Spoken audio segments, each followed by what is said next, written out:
Mr. Williams. Here. Comments from residents on agenda items.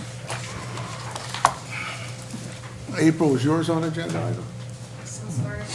Is hers agenda? No, I don't Yes, think it so. is. Yeah, It's on the agenda. it is. Yes, kind of, yes. Please come up and But can it wait until we discuss it? then you'd have to speak afterwards. That's fine. Are you okay with that? Yes, thank you. Okay, section B. Hold on. I've got a comment on the agenda item. Oh, I didn't see you, Bob. Please state your name and address for the record. Bob Elms, 1303 Foxborough Drive. My comments on the achievement gap final recommendations in the administrative section. I think the recommendations are very reasonable. I want to commend you for coming up with these recommendations. There are a number of success stories that use the things that you are recommending. If you read between the lines on some of these success stories, and not everyone is a success story, there's something that kind of stands out, but it's not really spelled out. And that is the administration and the staff really have to be committed to seeing this be a success. And they need to engage the community and the residents in this whole thing. And that's really important. That, I think, is what makes it successful. And the word is committed. And when I was working, one of my bosses made the differentiation between being involved and committed. And his point was, if you think about at ham and egg breakfast, the chicken was involved, but the pig was committed. And just think about that. Thank you. Thank you, Mr. Holmes. Anybody else wish to speak on 10 items? Seeing on section B, bills and financial reports, Mr. Schott. Thank you, Mr. Williams. There's no Section B for the study session. The entire Section B, consisting of Section B1, list of bills for April 2017, Section B2, monthly financial statements for March 2017, and Section B3, budget transfers for April 2017, will all be presented at the Tuesday, April 18th, 2017 regular board meeting. Thank you, Mr. Schott. Thank you. Section C, we have nothing previously tabled, correct? That's correct. Correct. Section D, personnel agenda, Ms. Crump. Thank you, Mr. Williams. We have 5 agenda items on to be presented for the next voting board meeting. Number 1, for resignations, we have 2 retirees who have submitted their resignations for this year. Diane Bloomfield will be going at the end of the year. She has 13 years of service as a special education aide with the district. And also Robert Trenzo, who is a custodian, will be retiring May 30th, and he has 8 years of service with the district, and we wish them both well. We also have 1 additional resignation. Under 2, for transfers, we have 1 transfer listed. Leave of absences, there are 5. Employment, it's to approve the employment of Richard Duran. He's a school police officer. He will be coming once we have all of his paperwork and he is released from his other position. We also have a substitute food service. Under B, for supplemental contracts, there are 4 listed, and we have 3 volunteers. Questions, comments from the board? Question. You're saying you're waiting for all the papers to come in. On the last March 21st, we had another police officer, Raymond Anderkanik. That was also to be determined. Do you have any idea when they're going to be starting or anything? I do not have on his, because I don't think he was released until this Okay. month. Mr. Duran, we hope will be sooner. Okay. That's why we're putting them on before we actually get all the paperwork. If we don't have the paperwork by the voting meeting next week of everything we need, his name will be pulled. But that way we can start him effective immediately when we get everything. I think his start date was mid to end of April, so we wanted to get it on so that we didn't have to Okay. wait a whole other month. Now, will they be sworn in individually, like through, yes, Magistrate Herbst? Yeah. Instead, Yes. you're not going to wait like you guys, okay, all right, that's fine. They can actually be sworn in front of a notary. I mean, you don't, you know, I mean, Bonnie could do it? is she a notary? Yes, she's a notary. Okay.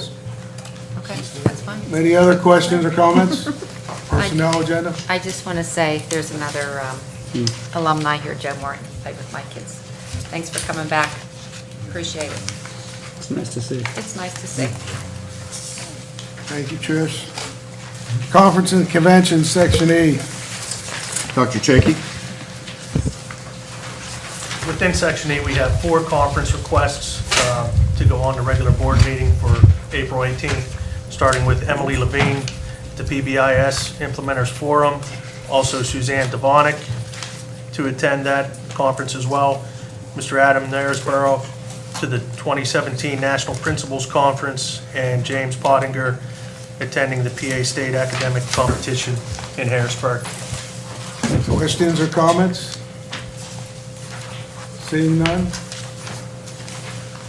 Section F, Administrative Resolutions, Mr. Short. I will take item number 1, and I will be bouncing around between the central administrators through the other items. But for policy, we have a 30-day public display, approve the 30-day public display of the following revised policy. Now, this would be up for, And Bill, these are action items, correct? Just for the public? correct, yes, for 30-day review. So during that time, public can see, comment on those, and make any recommendations they want to the board, and then it would be up for approval after the 30 days at the, would be the May board meeting. Am I allowed to comment on that? Yes.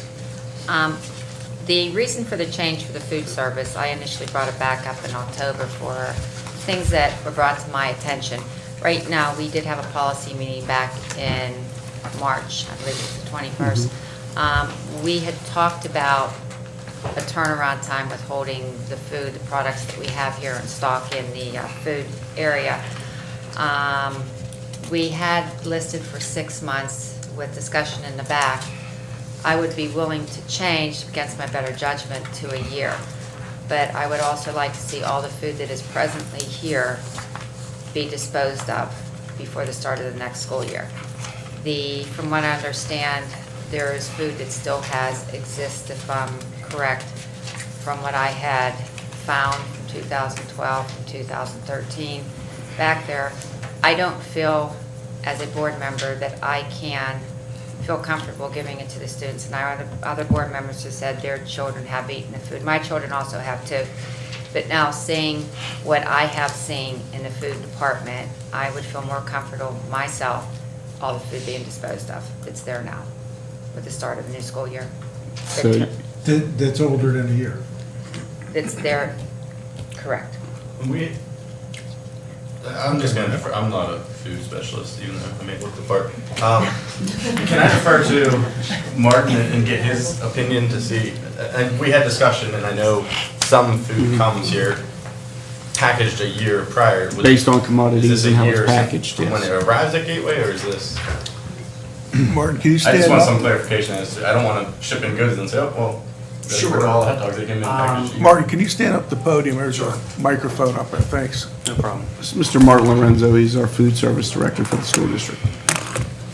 Where to start? Basically, I'll first say my expert opinion, implementing a policy that's going to put these sorts of restrictions on our food inventory or shelf life is really, and from what I understand, talking to some of my colleagues, unprecedented.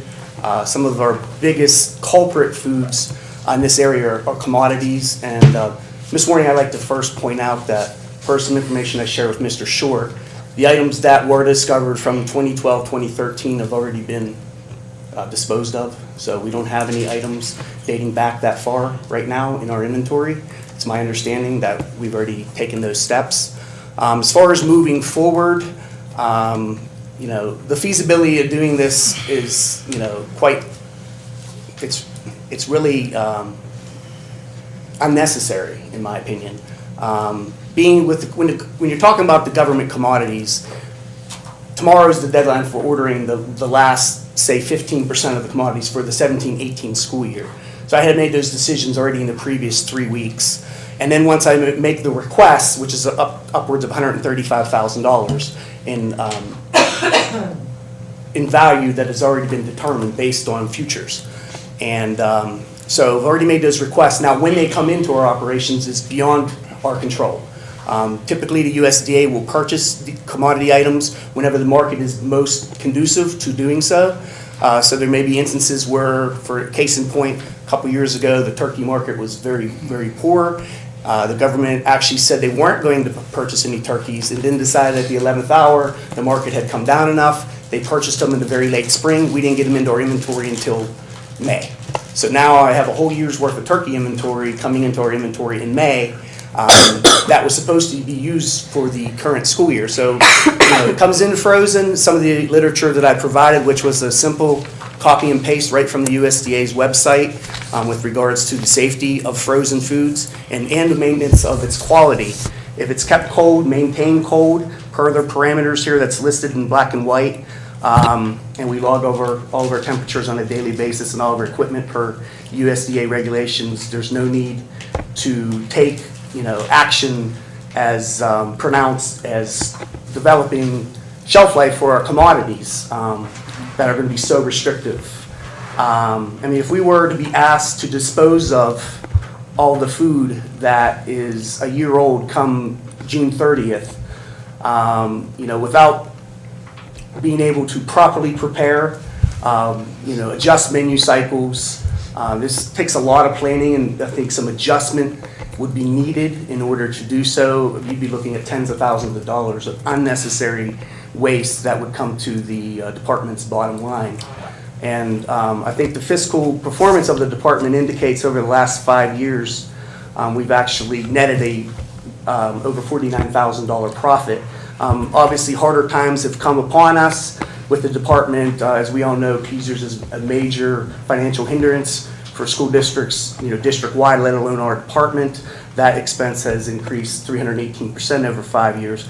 But last year's loss of $96,000, you're going to see potentially that could double next fiscal year if we were to take this sort of action. And basically what we would be disposing of is, there's nothing wrong with this food. More than likely, you'd have to get the Department of Agriculture involved. They would come in and reallocate it to other entities that would use it within the USDA's protocols, other nonprofits. Not sure, this is, in my 16-year career, this is unprecedented for me to have to deal with, so I really don't know. A lot of the guidance that the USDA and the Food and Drug Administration puts out there is very gray, and I think that is because of the liability associated with food safeties. Most of what's out there is they're giving for households a little bit of guidance, and like I said, it's very, very gray because they're not going to give you a specific of something and then somebody in your household gets sick and then they're going to be able to hold the federal government liable for that situation. That's my interpretation of it, but I did, like I said, copied and pasted a lot of this information pertaining to safety of frozen foods, the nutritional retainment of frozen foods, and like in the very top page, or at top of the first page there's a link. Feel free to go right to it. That's exactly where this information came from. I can send it out via email if that's anybody's preference, so that it'll make it a little more convenient and easy for you to locate. I know I kind of spent a lot of, danced around a little different areas with regards to this topic. If there's any further questions with what I already said, or if there's any further clarification needed, I'd be more than happy. I have a few questions. I'm sorry, you want to go ahead, Chad? Go ahead, Seth. So, I think this developed whenever we saw the moldy cheese. So, in regards to this new proposal, are you saying that cheese that's shipped in that's moldy, like, are we keeping that? Are we getting rid of it? Maybe put it into context, too, of the cheese itself that was moldy. So, are you saying that maybe that was an oversight, or is that something that would normally be served? The fact that it became moldy was due to an oversight, improper rotations. We had discovered there was some processes not being properly followed, and I take full responsibility for that. Those deficiencies have been identified and are being much more closely monitored. And so I think that issue's, is no longer with us. With regards to our previous safe use of cheese that had mold that had grown on it, we've discontinued that action altogether. Right now, if we discover any cheese that has mold growing on it, we just dispose of the entire loaf. If that's how it's packaged, or if it's a package of shredded cheese, we'll just dispose of it. It just seemed like the savings opportunity for safely utilizing that product versus the controversy that it's caused within our district wasn't deemed worth it. We really didn't have much of it at that time. We've already disposed of all of it, and the managers have already been instructed if they come across of anything of those sorts, they are to properly dispose of it according to newly established protocols. And so with this new policy, maybe put it into perspective for the public, which foods are you willing to keep for over a year that are frozen? Are you talking about the meats or the cheeses? Or maybe elaborate on that a little bit, just to the policy. Sorry, I didn't mean to cut you off there. According to the guidance that I provided here, it doesn't really matter what food item you're identifying as being, if it's frozen, it's in safe condition. If it's kept frozen and maintained at the proper temperature, according to this USDA information, it should not be losing any of its nutritional retention. What causes that is thawing and refreezing. So if you're able to maintain your equipment properly over time, it shouldn't matter what item you have. If it's frozen, it's safe to use. Its nutrition, its nourishment is intact. So that's the reason why we track all of our equipment temperatures on a daily basis to ensure that we are maintaining those safe temperatures. Whenever our health inspectors come in, it's one of the things they routinely review. Rarely are you going to see them in our freezers looking for dates. USDA and the Department of Health are not looking for those sorts of things because frozen food that's kept frozen is deemed safe. Okay, thank you. So, one quick thing. Jack's supposed to talk. I'm sorry. But, so, I think that we desire some timeframe to be, what would you recommend as a reasonable timeframe for food to be maintained? I respect that, and actually, Mr. Short had asked that whenever we first developed the first draft of this policy, I had incorporated language that was going to develop some food quality standards, as we call them, with regards to shelf life. And the frozen meats and cheeses, the information that I provided indicated 3 years. Thought that was reasonable, at least maybe out the gates, and then if this board were to see need for further revision of it, then we could maybe pare things down a little bit. But based on the notion that the USDA sees this frozen food, which is maintained as being frozen, as being safe for use and is not losing any of its nutritional content, I don't see the need for doing so. Now, I did contact several of my colleagues asking them to share their food service policies with me, and they're kind of behind the times with regards to updating theirs to reflect the current PSBA model. And those who have updated have updated to reflect the exact content of the PSBA model. I have yet to see any information with regards to restricting shelf life of any foods whatsoever. So that's what I have found in speaking with my colleagues. Now, my colleagues, I'm a member of the Pittsburgh Regional Food Service Directors. We are independent directors working for school districts, not through contract management. As you know, exists many schools contract their food services out.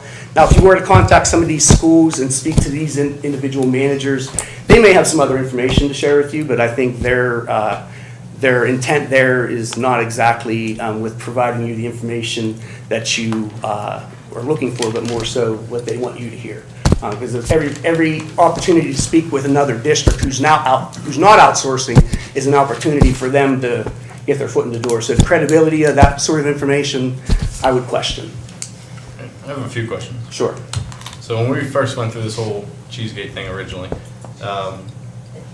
Mr. Short, Mr. Rossi, Mr. Chakey, the three of you went through, you investigated, you did your thing along with the Allegheny County Department of Health. Were any USDA policies broken or not followed? Or?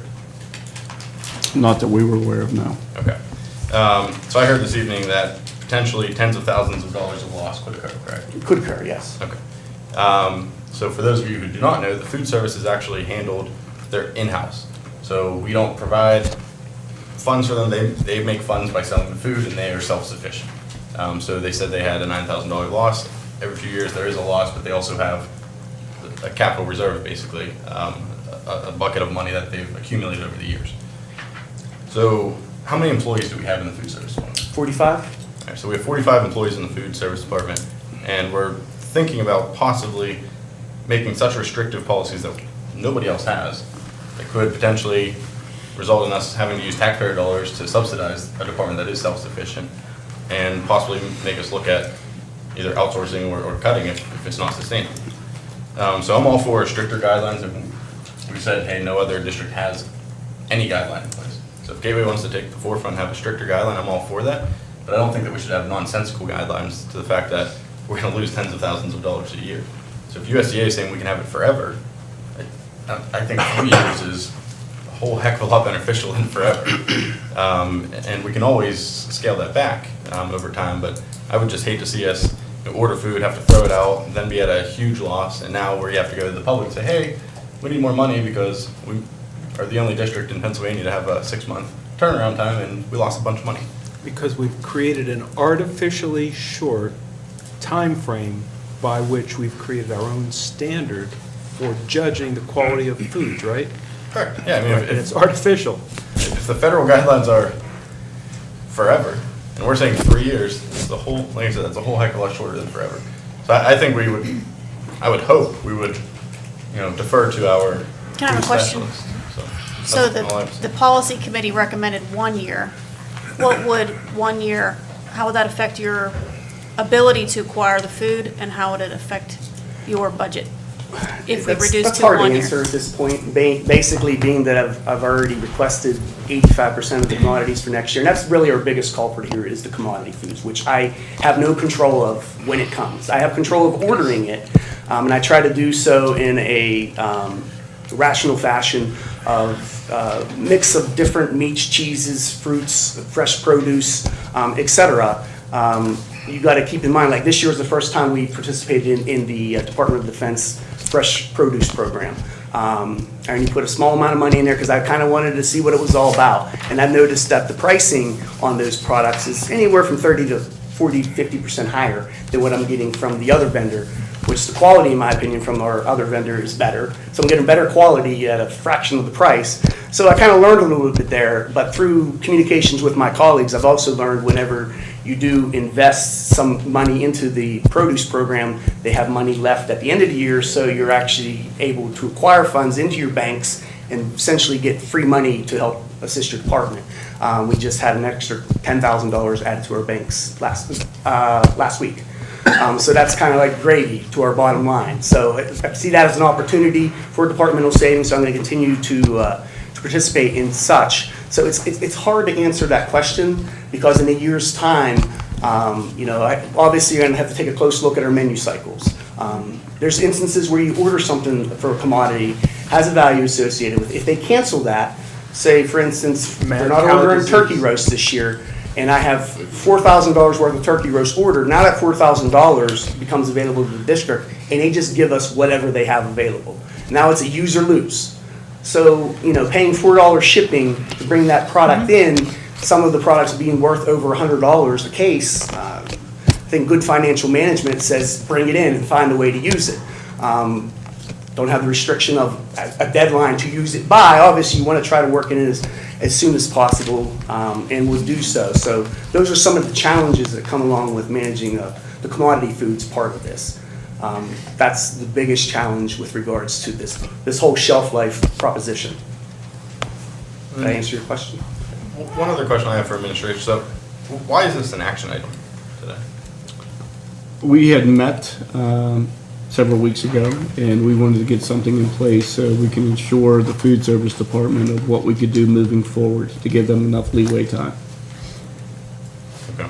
Which, in all honesty, Mr. Short, is not feasible at this point, because tomorrow I have to finish spending the remaining $20,000+ of commodity purchases for next year.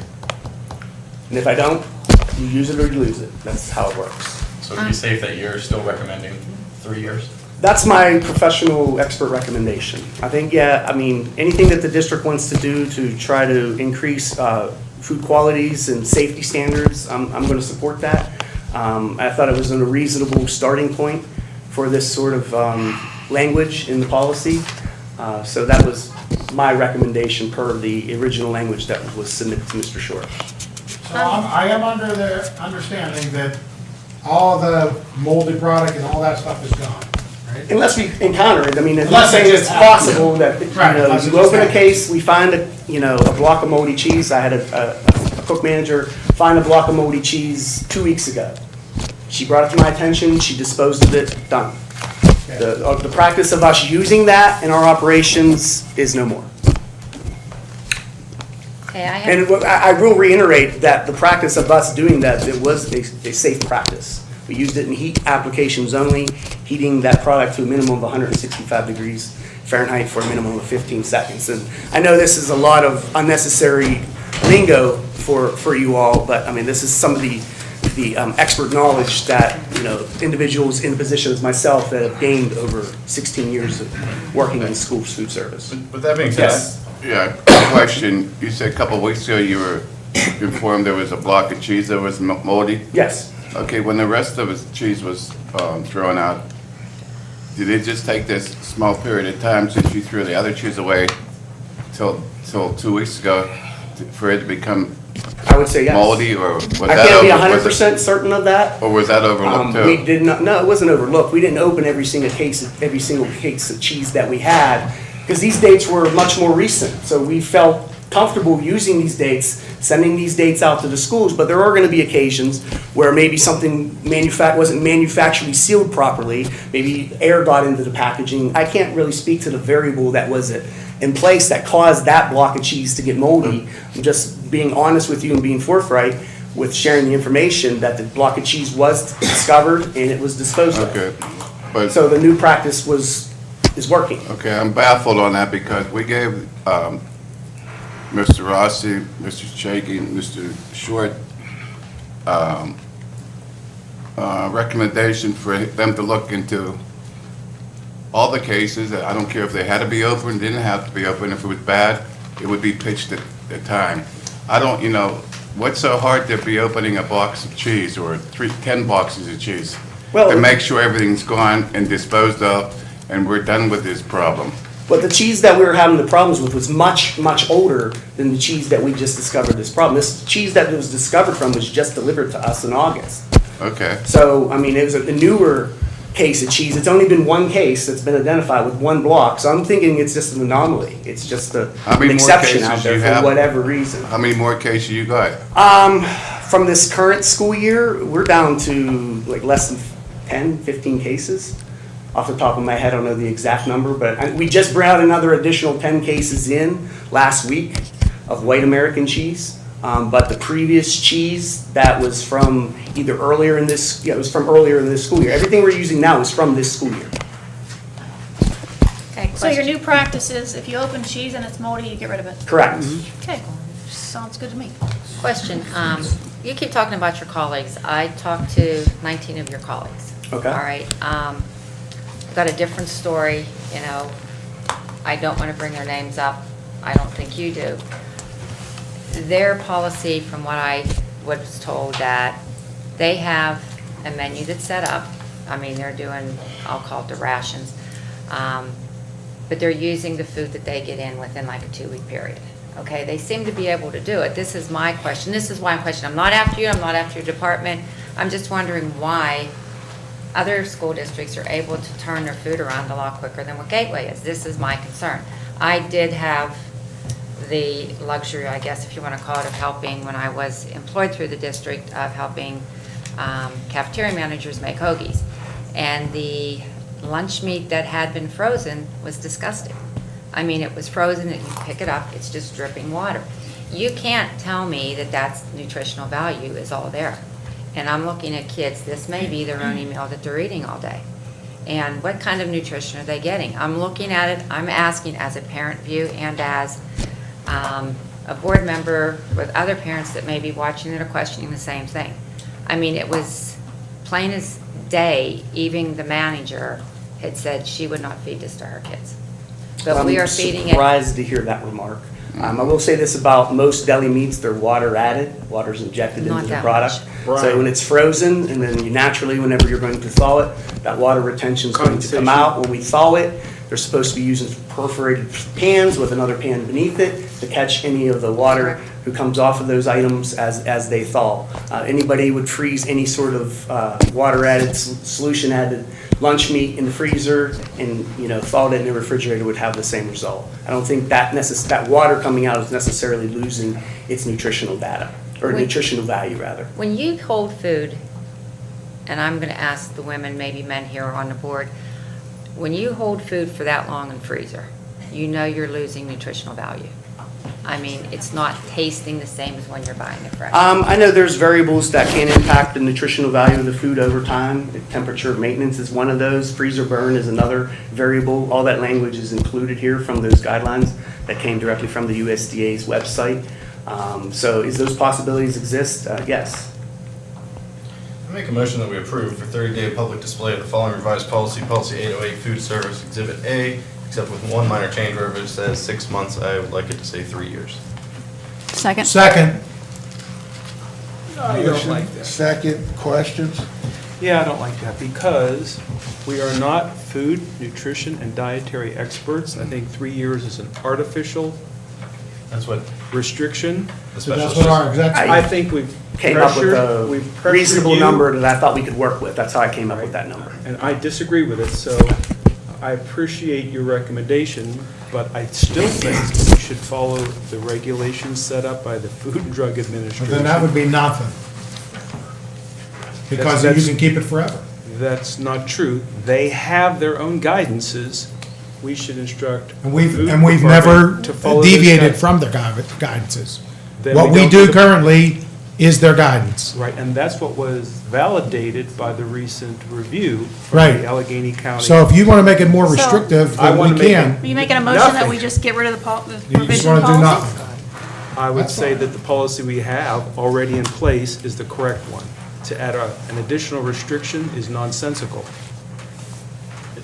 I tend to see the thought process there. I believe that the majority of this board, though, wants And a the policy in majority of place. the board is free to vote that way. Absolutely.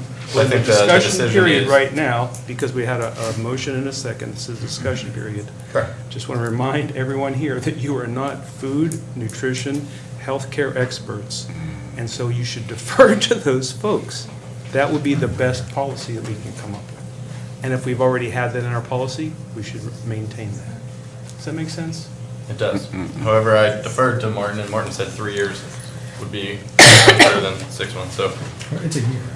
Martin, I have a question for you. Yes, sir. I think in years past, and maybe in some current schools, at the end of the year, they use up all their food, there's no food left. It's not, I think that's and- not true. And in years past, things have changed too with the guidelines from the federal government.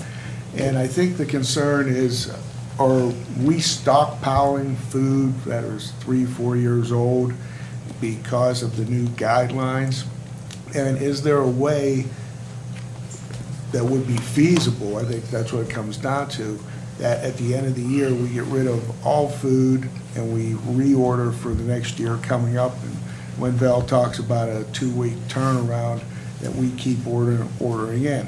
But that's not realistic, though, because He he just gave that just turkey told us example that stuff of came in getting on a year's April. worth of What are we turkey in gonna May. do? Well, I'm Commodities saying- are our biggest hindrance in Well, I'm making this saying, work. it would be up to the school board to make it feasible if this board or a future board would want to, say it would cost $300,000 for the food service department to have a 2-week turnaround. That was something that we were looking for to see how much it would cost to have fresher food. I'm saying nowadays, I guess, we, at the end of the year, do not get rid of the food. We carry food over from year to year. Correct. And Frozen, that's a practice No. in every district, I'm sure, in the Commonwealth. Right. frozen and grains and May I pasta. ask- Frozen, dries, I mean, obviously, there's perishables that, are going to Yeah, have may I ask a shelf question? life. That's a whole different ballgame. Are there football players that have football camp? And And we have a summer feeding program, too. Yes. But if this, Which if we've this, operated in June, July, and August the last 3 years. You have to have food over the summer, right. but if this school board would like to deviate from that, then it would be probably a significant cost. That would be correct. Well, because can I interrupt? I know when we started this in October, I had asked for figures for a 3-month and 6-month turnaround. I received nothing to date. We just got a little bit back here at the executive session. I mean, so now, I mean, you're saying significant cost. I don't know what your significant, I don't want to see it now because I don't have time to look at it. Well, I have Like- something dated December 2nd that was Well, submitted, so. never got anything. I don't think any other board members got it either. So I'm just saying that, you know, I'm not comfortable with the 3-year We call it a turnaround. question. That's fine. I think we've exhausted the 3 years. policy. I'm happy with calling the question Call the as well. question. Motion to call the question? For 3 years. So it would be a alteration to the current, The 3 places where Exhibit A currently says 6 months, change it to 3 years is the motions. do a roll call, Bob. Mrs. Cerrucci. Aye. Mr. Lapsevich. No. Mr. Nola. Aye. Mr. O'Donnell. No. Mr. Ritter. And this is to call the question? No, No, this this is is to on the vote. policy. Aye. Mr. Stubenbort. Aye. Mrs. Warning. No. Mr. Williams. No. Mrs. Byrne. No. Motion fails. Can I make a motion to change it to a 1-year policy and the food being disposed of at the end of the school year? Do I have a second on that? Second it. I think that it would be an incorrect move to dispose of the food at the end of the year. Just for purposes of, we get $4,000 worth of pork or whatever comes in April, because that's the way it's done, we're just gonna turn around and throw it away? Like, that Do it. makes no sense. No, that doesn't make any sense. Don't do it? And Neil, isn't it true that we get some food that's already dated 2 years old? That's In other what words, I've been informed. solid wheat, solid bars, solid pieces of rice, they're already 2 years old, and they're perfectly fine. They would last 20 So if it years, comes 30 in- years. That's a great point. If it comes in 2 years, we just take it from the delivery truck into the dumpster? Exactly. Well, we could turn it back in, and we could ask them to send replacement, and the Could replacement be would 2 years also old. already be 2 years old, because Yeah. that's the way they make rice. It doesn't make any sense. I like a motion to table. I second. This needs further discussion. Roll call, Barney. Second. This is to table, correct? Mr. Lapsevich. Yes. Mr. Nola. Aye. Mr. O'Donnell. Aye. Mr. Ritter. Aye. Mr. Stubenbort. Aye. Mrs. Warning. Got a better signal now. Mr. Williams. Aye. Mrs. Byrne. Aye. Mrs. Cerrucci. Aye. Well, that's exactly what I wanted to address here, because Martin is currently in the process of placing orders Status for the quo. 17-18 school year. Status quo. So am I to assume that he should operate as if the existing guidelines and policy is still in effect, correct? Yes, He doesn't existing have guidelines to, and it policies are already, still in already effect. isn't in That's what I effect. said. Yeah. It's already in effect. Yep. So there's been no change. Thank you. Status quo.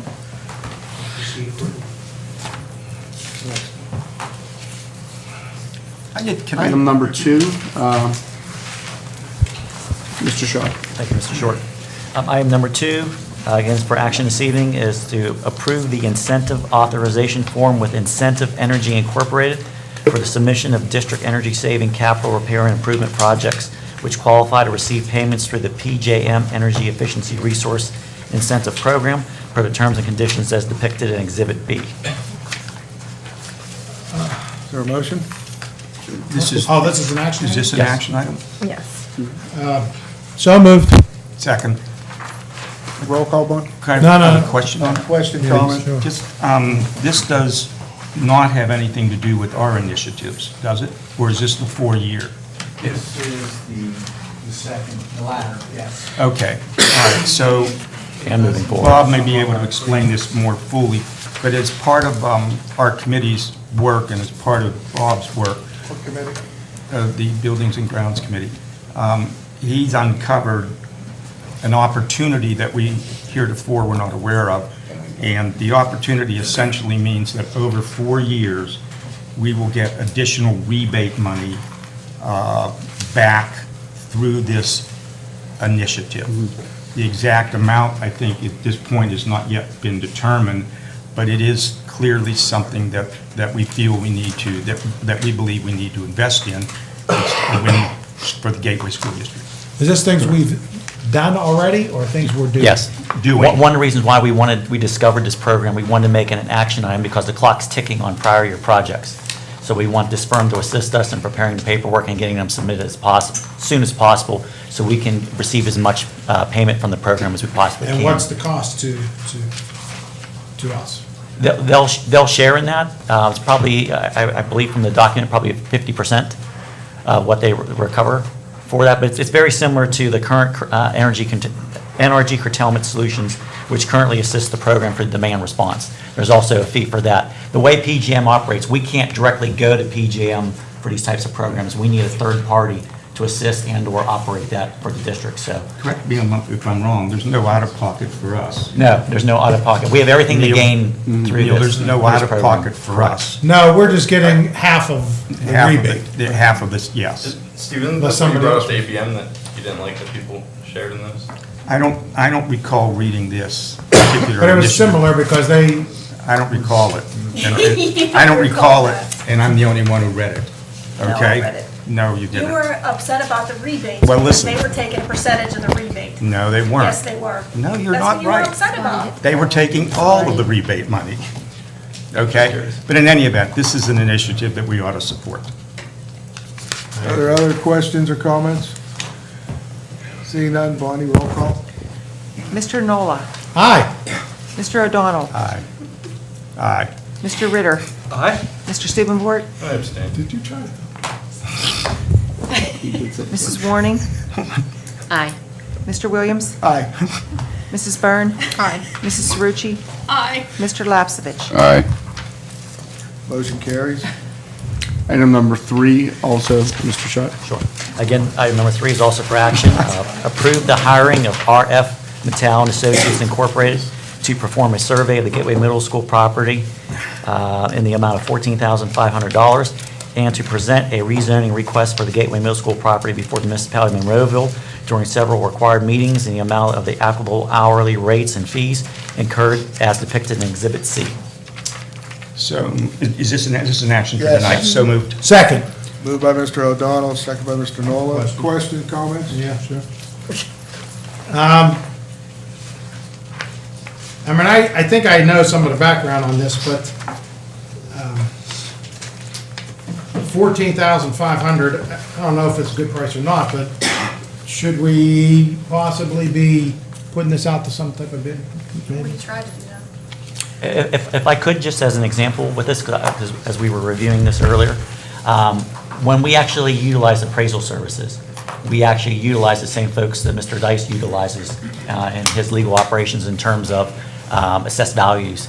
And I remember at the time, had contacted one of the folks Mr. Dice had provided a name for that we again utilized. Actually was able to go out and acquire some other alternative quotes at the time, and the individual that Mr. Dice was using was far less than all those other individuals. So it validated what we already knew for that, but my understanding in this situation, it was very difficult to find a comparable firm to perform this level of service that's required to analyze the property in the appropriate manner. I have a question. Why is this an action item? I mean, does anyone in the public know what we're even talking about with this? Right, $15,000, nobody knows what the heck we're even talking It's about. it's an action item, but it can be deferred for a couple of I weeks. make a if the motion that we board- table until the next meeting. so the We public could can look table at it. The idea behind this, Could I? well, go ahead. Well, he's got a motion. He said, till the next meeting, this table, no is there a second. second? Second. Okay. Roll call. Mr. O'Donnell. No. Mr. Ritter.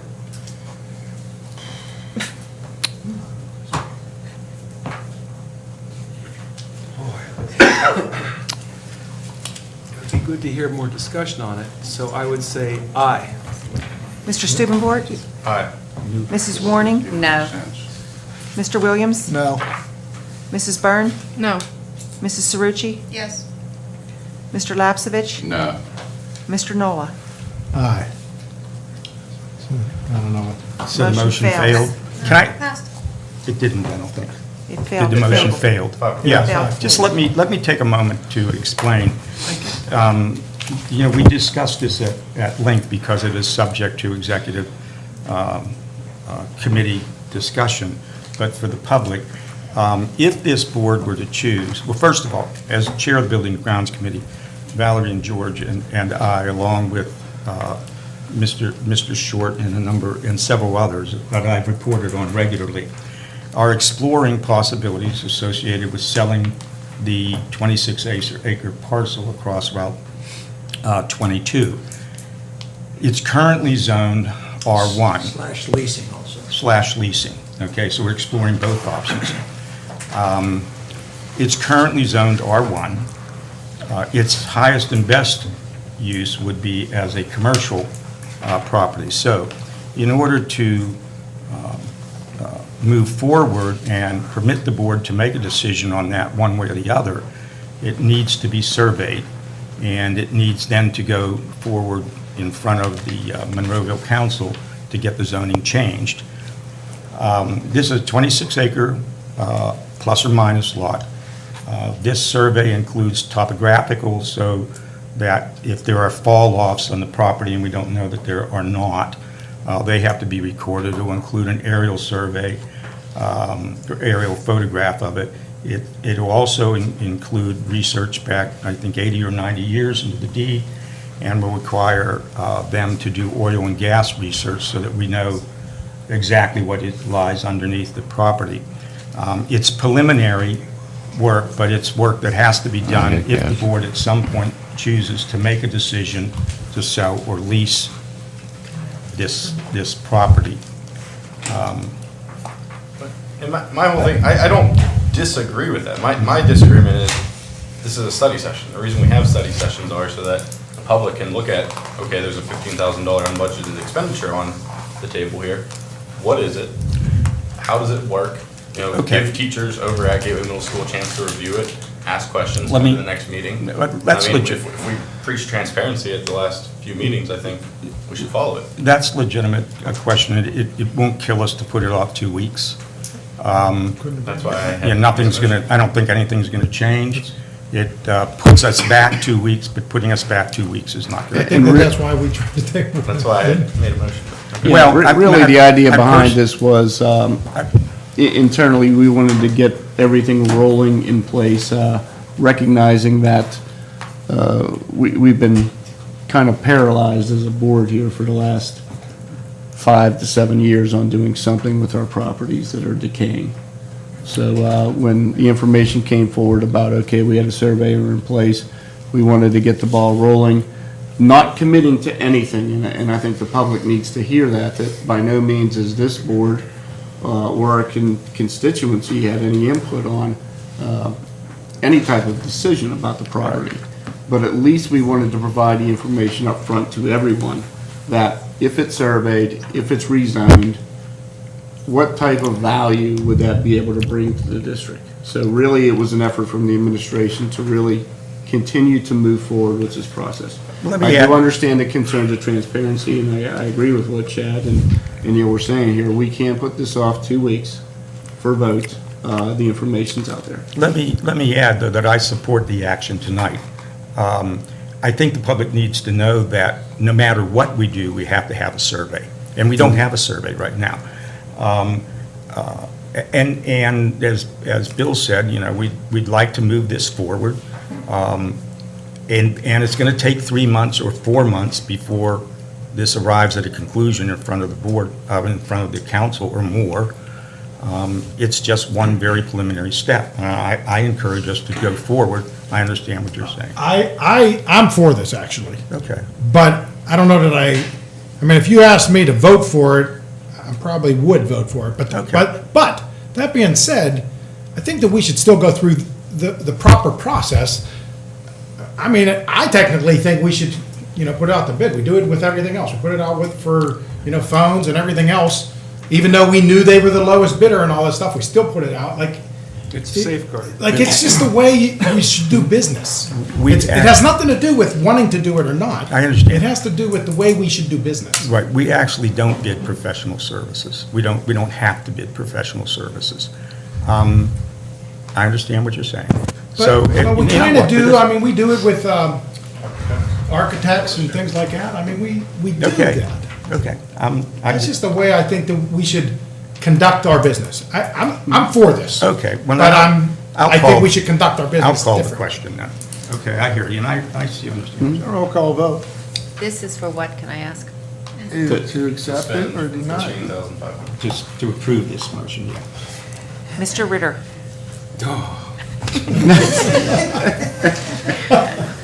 I agree with Neil. Yes or In no, favor John? of this. Therefore, that's an aye vote. Mr. Aye Stubenborg? vote. Wait a minute. Are we It's an aye vote. tabling Is this or that are we true? voting to Well, suspend it? If you vote this down, we'll bring it back. Can I make a motion to table it again? No, no. No, there's a, That's already been done. there's This is a, a there's a vote. motion on, you're just taking a roll call vote, it's yes or no. On the action item itself. Yes. The action item is to Go forward with the survey. go Yes. forward with the survey. Aye. I vote no due to no transparency. We haven't been called yet. Mr. Stubenborg? Oh, she whispered. She whispered to you. Mrs. Warning? Yes. Mr. Williams? No. Mrs. Byrne? No. Mrs. Cerrucci? No, I think we should wait 2 more weeks. Mr. Lapsevich? Yes. Mr. Nola? No. Mr. O'Donnell? Yes. Motion fails. Okay, moving on. Mr. Short. We can put it on. Don't call on me first anymore.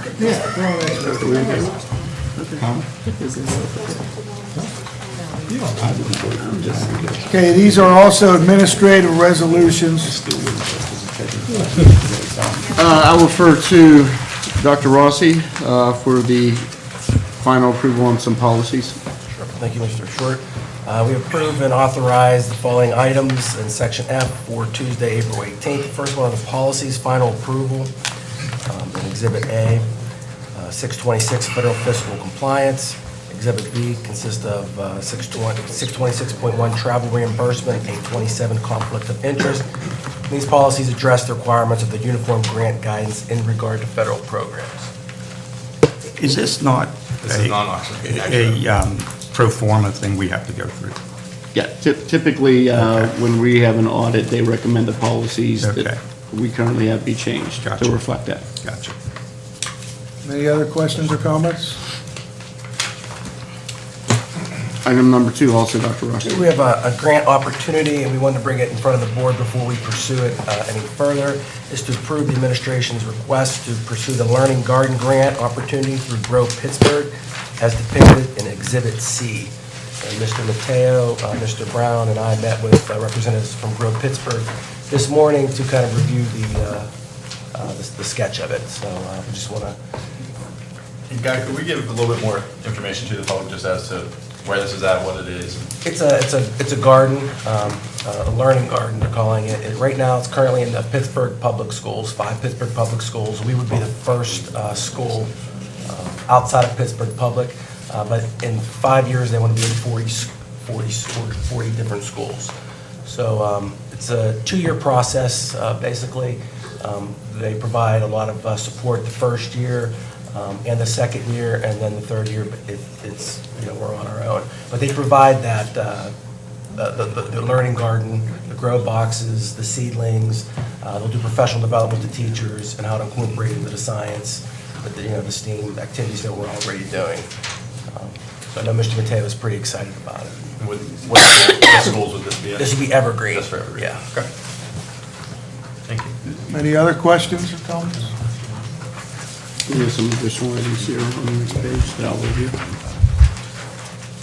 Let's do an overnight excursion.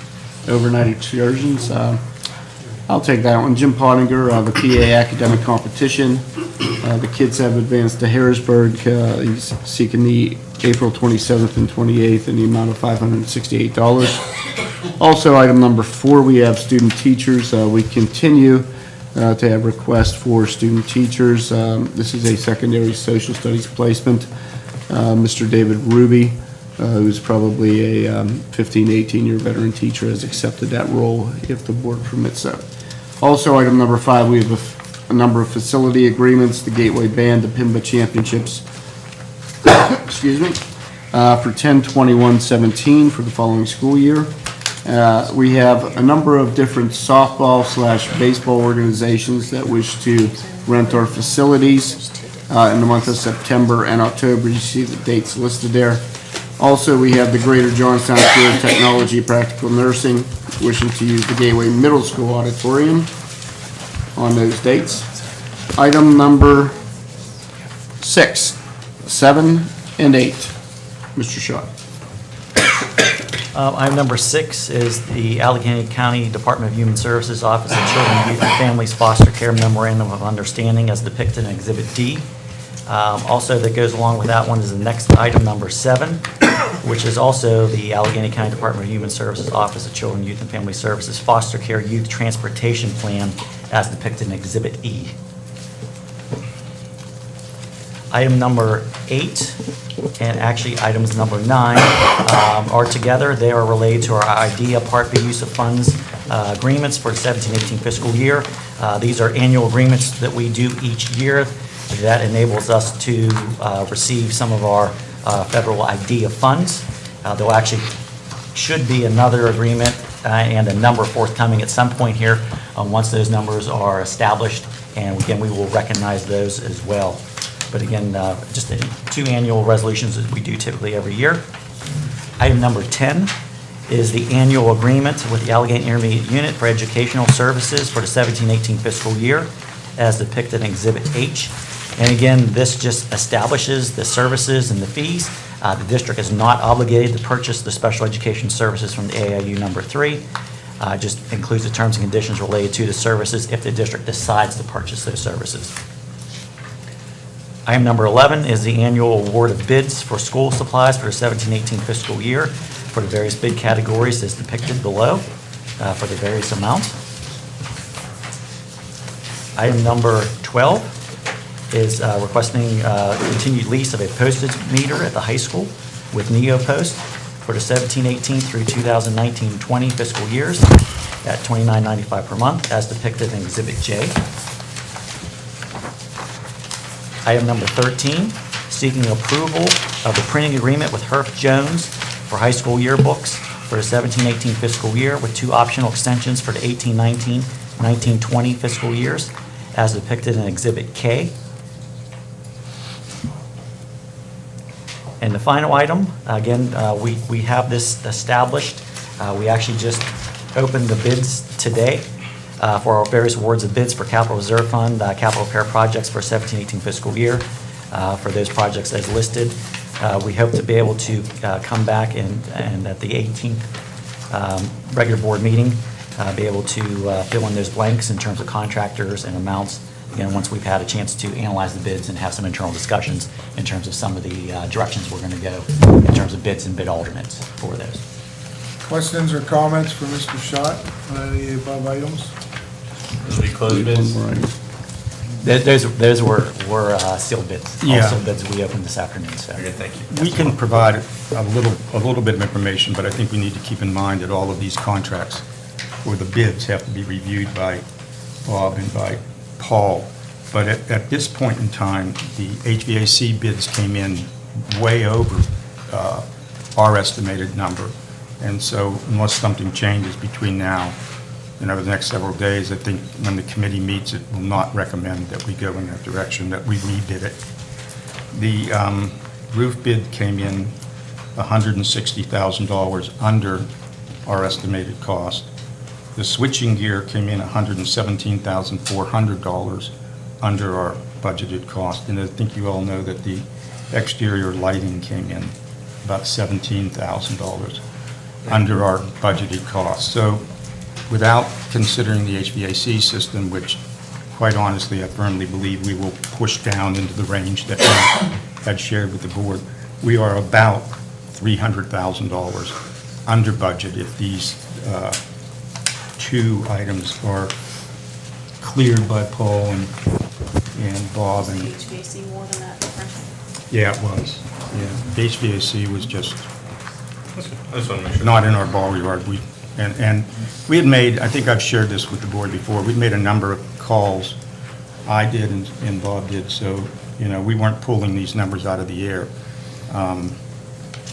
So we fully expect we'll be able to rebid, go to other companies or these companies and say, sharpen your pencil, we're not going to take those. Or get others in to bid it and come closer to our estimated number. So just preliminarily, out of the 3.8, we're about 300 under, but we have a number of items left to bid still. Plumbing left to bid, we have interior lighting's left to bid, and that's about 6,700, potentially 6,700 fixtures and thousands of bulbs. And we have the reconditioning, the motor work, et cetera, which hasn't started, but that's an hourly rate, and we know we'll be able to monitor that as it goes forward. I don't think we have any expectation we'll go over budget there, okay? So we still have a number of items, but the committee, I appreciate Val and George, the work that they're doing on it, Bob, and we have a meeting on This Thursday. yeah, at 6 o'clock. 6 o'clock, and we'll be reviewing these items in more and greater detail. Any other questions, comments? Bill? Item 15, Dr. Chafee, would you mind reviewing the Achievement Gap Committee?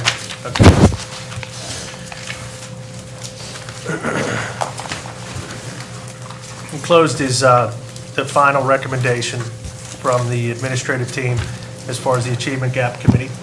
And the recommendations, starting with number 1, collaborate with members of the GAP Committee to create a district-wide policy establishing equity goals. Number 2, create a Gateway Equity Team. The Gateway Equity Team will consist of the following: 1 diversity consultant, 1 culturally responsive pedagogy consultant, 1 secondary principal, 1 elementary principal, 1 assistant superintendent, 1 secondary teacher, 1 elementary teacher, and 1 parent.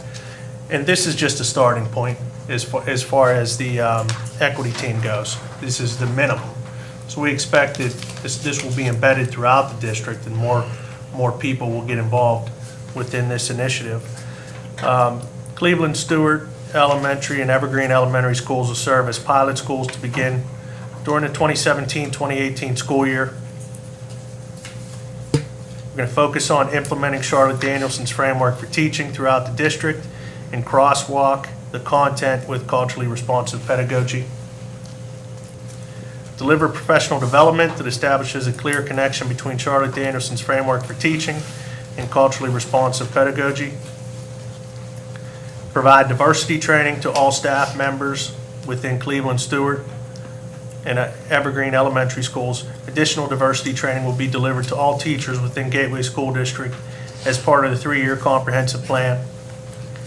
Deepen the emphasis on parental and community involvement to ultimately have a positive impact on student engagement and achievement.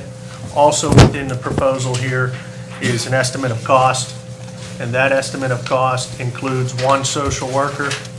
That's a full-time position at $97,976. That would not be the salary, that's salary with benefits, retirement. So total budgeted Total number. budget. Yes. Chris, can we break that down? Because I Yeah. see several calls.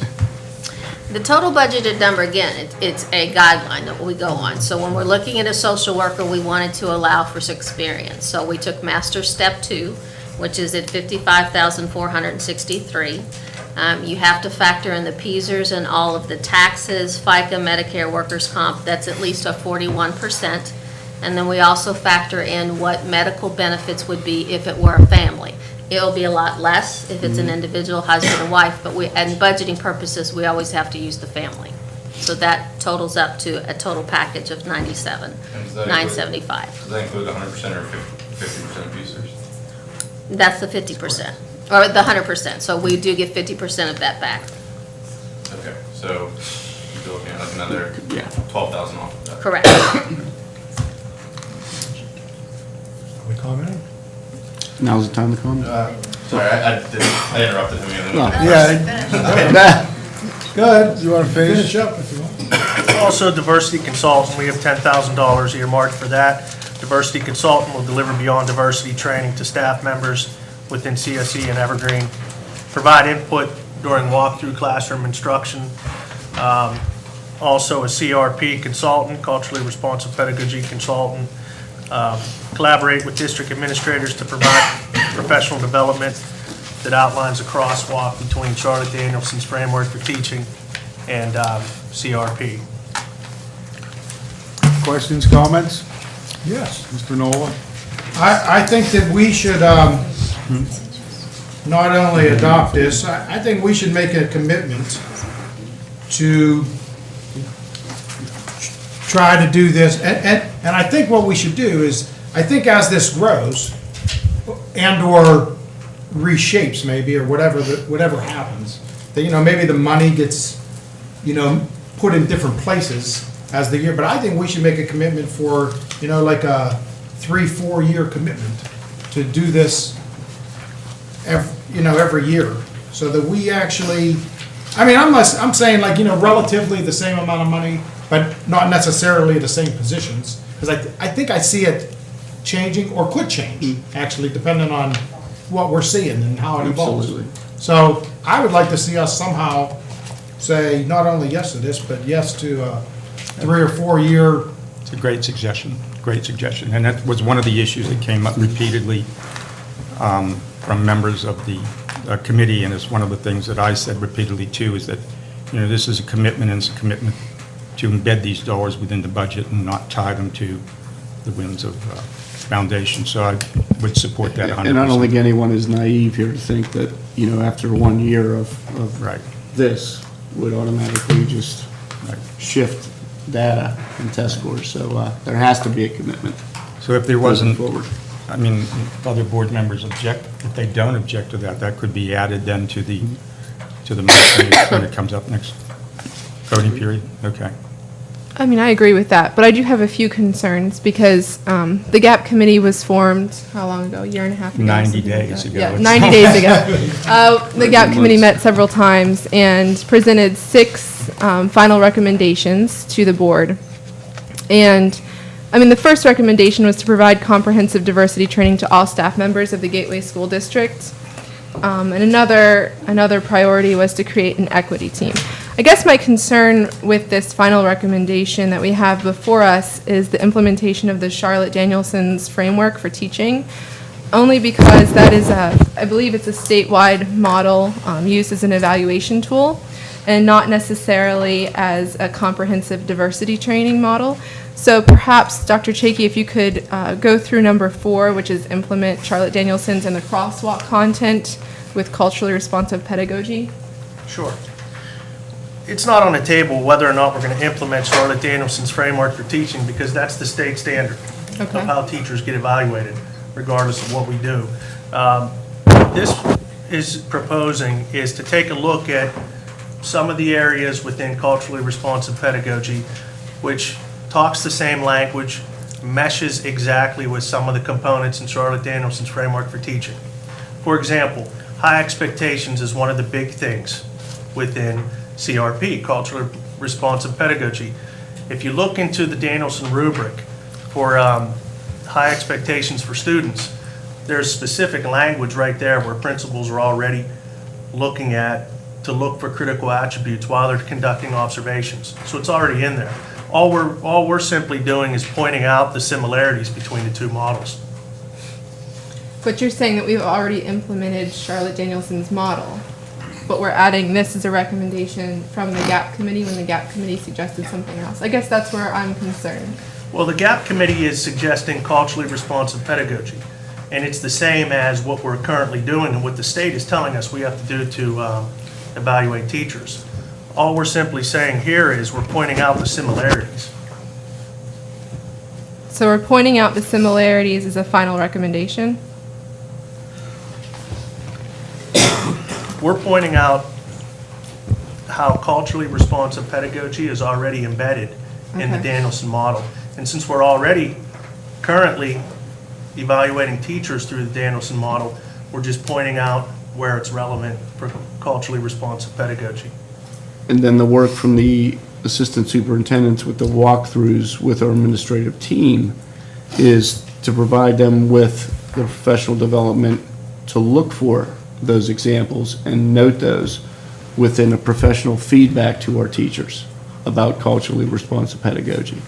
So within the Danielson framework, there are the components that reference or refer to high expectation or high expectations for all students. So when the principals go in and evaluate, that should be noted within the post-conference with our professional staff, whether or not they see examples of culturally responsive practice. And so, district-wide, if they don't see these certain instances within the Charlotte-Danielson model, then you're going to use the CRP method then to train the teachers? Am I understanding properly how we're reaching Well, the teachers and how we're teaching this Culturally pedagogy? responsive pedagogy will be part of our professional development moving into the 17-18 school year. Okay. So those teachers will be trained further because they've already received it. But now, we're going to hold them accountable for applying that within the classrooms through the walkthroughs with the principals, which we've already started. For point of clarification, that's not district-wide, though, that's the two targeted schools, correct? That would be the two schools, but our principals are being trained already district-wide.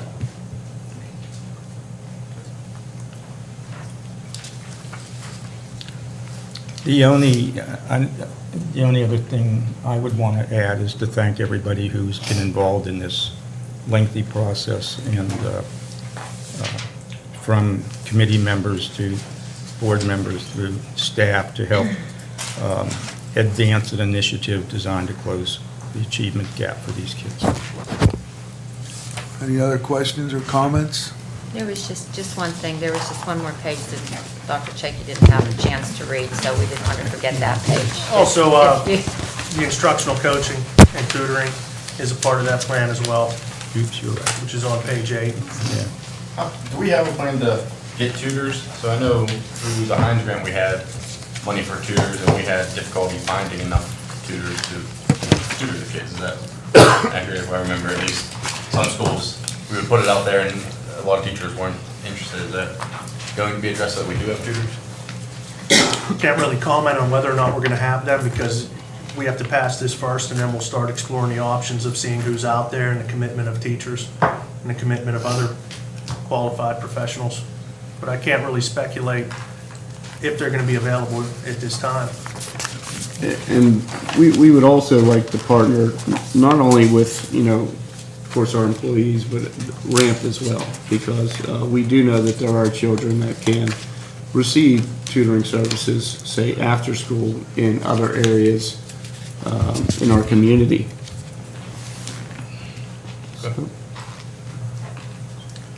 And I would expect, too, that, at least every year, the board would review the outcomes and see if we're getting. And we're going to really examine the data when it comes in July from our PSSA testing in those two elementary buildings, be able to track and follow the cohort of students, because that's a true indication of whether or not we're really eliminating that achievement gap. So when we have third grade test this year, and those students move into fourth grade, we'll be able to have the baseline and then be able to see if there's growth and achievement at the end of 1 year. Any other questions or comments? Yeah, I think it should continue on. too. Yes, Yeah. exactly. Multiple years. Going Gonna into add fifth that- grade, add sixth that grade, to the following the whole way motion. through. Okay. I'd just like to say I'm happy to see this on there, and I think it's a start. And even though it took this long, it's still nice to be on it.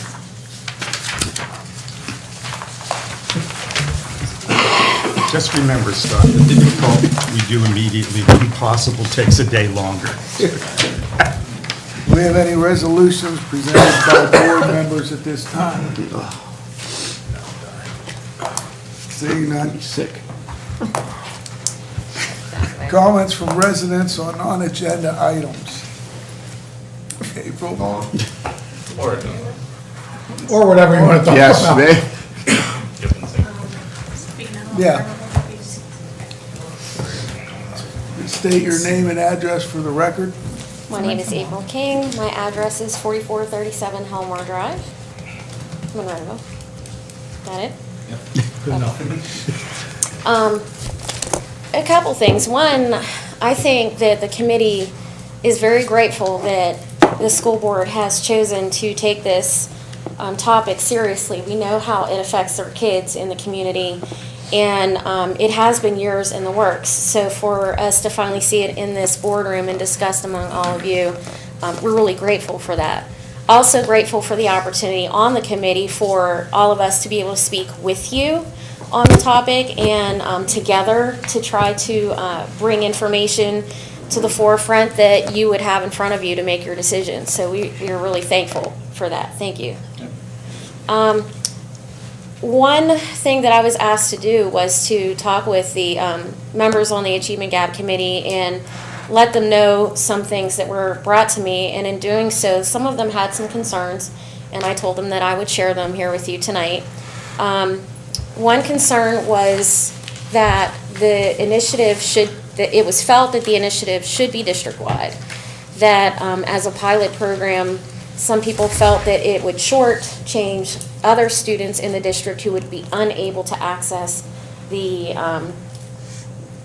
have access to the instruction that the teachers would be trained on. In other words, they would not get access to the CRP until the district is ready to move to those other buildings, if the district is ready to move to those other buildings. So that was a concern.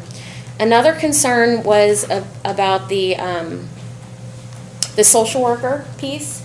When you look at the resources for all of this, the piece that was important in closing the racial achievement gap is culture responsive teaching. And if you look at the resources, the bulk of the resources are for the social worker. Bless you. And so if you look at, someone once said, you do what you find important. I don't remember who that person was, but if you put your resources where you find it important, the problem is the resources show that the social worker piece is the most important piece. But along with that is also the belief that the problem is within the home with the parents and the students. So a concern shared by some committee members is that the resources should be where the research says we as a district can have an impact, and that's in the culturally responsive teaching and getting that training to teachers. So there's a concern about the piece with the social worker only because it shows that the bulk of what is being proposed here puts the belief or the onus on the family, and it doesn't focus on what teachers in our school district can do for the kids. And the last concern that was raised was about the equity team.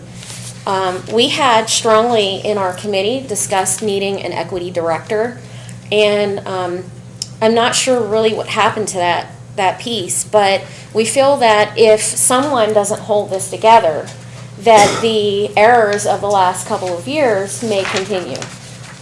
Whereas pieces of the puzzle were shared out in terms of responsibilities, but no one was the glue sort of holding them together. And surely if this is a commitment, we want to make sure that that glue is crazy glue. Not Elmer's liquid glue and it peels off. So the idea is we would like for you to consider that we need somebody to hold this in place. Whether it be an out person, inside person, the importance is that it be somebody who has qualifications in working with culture responsive teaching, diversity issues of the community. And I appreciate, Dennis, you put in number 7, deepen the emphasis on parental community involvement. If we don't have that community piece, we kind of lose out on an opportunity to bond together the parents and the school district in order to make something work that no one's pointing fingers. We're all in it together. So I really appreciate that piece. So that's all I had to add. If you could just consider their concerns when you make your decision, I think the committee would appreciate it. And I should say, it was a few people that I was able to discuss with. Wasn't able to call a meeting. I think that some of the members of the committee might have wanted to know more, but anyhow. So I speak for the 5 of us that were on the committee that were talking about this. Thanks. Okay. Good. I just want to say, I'm very hopeful that number 4 and 5, Time's up. not only are we like, doing a crosswalk, but we're actually going to be teaching people how to see, respond, and function with culturally responsive pedagogy. I believe that that's what 4 and 5 Yes. are doing, and hopefully it's not words here. From the many So I meetings. think that's coming towards where you want to be on one of your issues that you've talked about. And then I think the other one was, I think that hopefully our administrators are leading this and are serious about it and are having, I think that they are responsible for keeping this together. And we've already started that on our end, and even going back to a number of meetings through not only the committee, but also informal conversations and meeting with April. One of our concerns, and I do mean our concerns, was the attempts over the last 3 years through the Hines grant, and not only through April, but other consultants coming in and really providing professional development to our staff is the follow through of that. That we deem that to be extremely important to not hold people accountable, but understand that if we're going through something such as a professional development training, it's important to the district, it's important to our students, and we want to see the outcomes within the instruction. So to answer your question, yes, we are looking for that. I have a question for you, April. You had addressed 3 things that board members had brought to the attention, right? District-wide as opposed to pilot program, such a large percent going towards the social worker as opposed to the CRP, and then the equity team needing a director. I don't mean to put you on the spot, so if I am and you want to discuss it further, then get back to me, or if you'd like to meet with me, that'd be fine too. If you had to rank those as far as importance, or which one would be top priority, second priority, third, obviously they're all important, you bring them up to us, but is there one that you think is ahead of the others? Well, I think 2 are kind of converge, and that's the resource, the unbalance of the resource for the social worker and the lack of an equity director. If you have someone who's an equity director and also part of, for example, facilitating some of the trainings, then the money would be used and spent focused on the training itself, getting teachers, response and feedback, and the observations, assuming that the diversity consultant, Dr. Chakey, and the CRP consultant would have done that in the walks that you mentioned. That's $10,000 for them. I don't know how long they're going to be here for that $10,000. And that's the concern. You'll have a full-time social worker who will go into the homes and maybe perhaps also go into the community and meet with community groups. But what about the actual practice of culturally responsive teaching that the teachers would learn through someone who would be here to coach them, to show them, to give them professional development? That's seen as more of a permanent piece versus a social worker that's full-time for that salary. So if you look at the balance, culturally responsive teaching calls on districts and administration and teachers to put forth a set of practices that they can only learn through training. And the social worker, that's a lot of money for that and less money for a consultant who would be here for how long to train them. So if you don't have someone who's committed, and if we don't have that commitment, we're going to miss the biggest piece of the puzzle, which is teachers reaching children. If we don't have that resource in helping teachers reach children, we're missing the point of this entire initiative. Yes. Yeah, Ms. King, I just want to personally thank you for all your hard work and everything you do for the school district and the children. Thank you. Thank you. Thank you. Thank you, April. Anybody else wish to address? Please come up and state your name and address for the record. You can do it. Hi, my name is Lene Howard. I live at 2162 Ramsey Road. I was actually going to be quiet tonight, but those of you who have seen me before know that doesn't happen too often. And so I'll be brief, but I did have a few comments on what we're discussing. As a parent to little black and brown girls and boys in this school district, this is an area of concern for me. And for me, it's not only an educational issue, it's a civil rights issue for my children and my family. I really feel that items 1, 2, 4, 5, and 6 could be implemented district-wide without breaking the bank, and I feel that the results would far outweigh the cost. Number 3, Cleveland, Stewart Elementary, and Evergreen Elementary, I'm still trying to get an answer as to why those specific schools were chosen as the pilots, and I don't have one. I'm sure it was a well-thought-out process, and I'd like to know. I'd also like to know where I can get a hold of the 3-year comprehensive plan that's available, that's talked about in number 6, and how this pilot is going to go district-wide. I also hear a lot of talk about this pilot continuing for 3, 4, 5 years, which I think is great, but I don't think it would be beneficial to follow the same group for 3, 4, 5, and 6 more years to figure out progress. I think you can figure out progress from a small pilot in 2 schools, and I think the purpose of a pilot is to pilot a program that you plan to implement district-wide. What I don't see in this plan is measurable outcomes, how you're going to assess the plan to implement it district-wide, and how that assessment is going to affect how we move forward and continue this throughout the district. With those items missing, I don't see the point of piloting a program if you don't have a plan to roll it out district-wide and you don't have measurable outcomes for that. I just see you continuing to do this language in number 4 where you're going to crosswalk what we're already doing with what we should be doing instead of just doing what we need to be doing. Thank you. Thank you. I can respond to that. Those are very, very valid questions, and you have not seen the actual plan itself as far as how and what is going to be measurable. We are awaiting the results from our PSSAs that the kids are actually taking right now. From there, we should be able to determine exact parameters for what we want to measure going into the following year.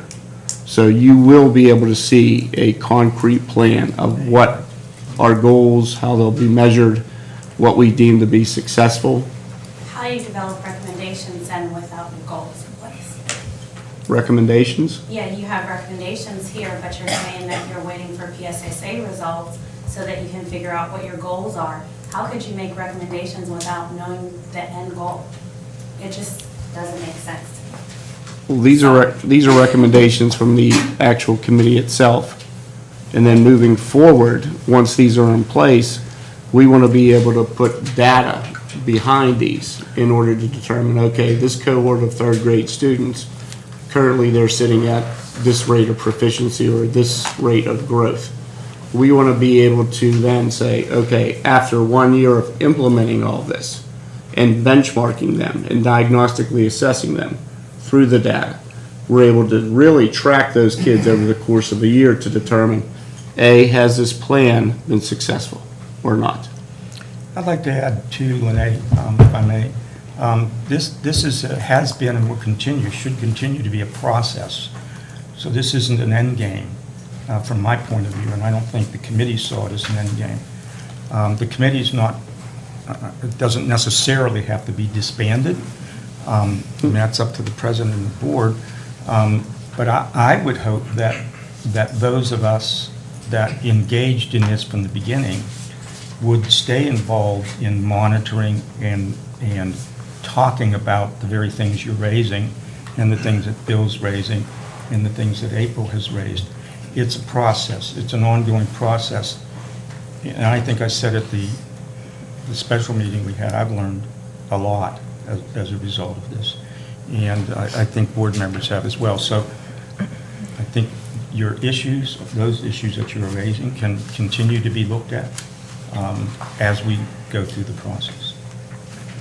No, there's nothing cast in concrete necessarily as to numbers. The board may change some of those. And the one thing I do want to point out too is that the social worker's salary is only $55,000. The rest of it is loaded on, it's not our call. It's healthcare, FICA, UC, workers' comp, and PCERS. And that's the way it is. So, so I'm hoping everybody stays engaged. I think my biggest concern, though, isn't necessarily that the social worker's salary is inflated on paper with PCERS. I think the biggest concern is that the GAP committee met several times. They requested an equity team director to sort of oversee this and keep the school district on track with our goals, with the work that's being done, and furthermore, to ensure that culturally responsive teaching practices are occurring and that all teachers in the district are receiving that training. And with this current recommendation, the social worker has sort of taken precedence. So, you know, as someone that sat on the GAP committee, I think I only missed one meeting, that was one of our biggest concerns. Culturally responsive teaching practices along with an equity team director. And so, having said that, I think that's Yeah. I think it's the my biggest issue. understanding that because you don't see a salary of an equity director on here, you're assuming there isn't one. My assumption is that we have two very well-qualified assistant superintendents that can take on the role of the equity director. And when you look at the equity team, you'll see a lot of administrators on there, including the assistant superintendent. So I thought it was kind of understood that that would be the role of the assistant superintendent. Can anybody correct me if I'm incorrect? And that was part of the discussion. Listen, the points that you're raising, and that everybody's raising, are legitimate issues. You know, I made it pretty clear that as a chairman, you know, I was going to, that the superintendent had to participate in this, and he has. And I don't want to throw out the good because it's not perfect. You know, I'm hoping this board will move forward, approve this. I'm hoping that the committee members will stay involved and continue to talk and monitor the progress. And if there is a need to reallocate resources, talk about reallocating resources. This is the advantage, by the way, and I want to make another comment. This is the advantage of having it embedded in our budget and not reliant upon outside resources where, in theory, you have to go back to them and ask for them, ask for the permission to reallocate, which we don't have to do. It's a board decision here.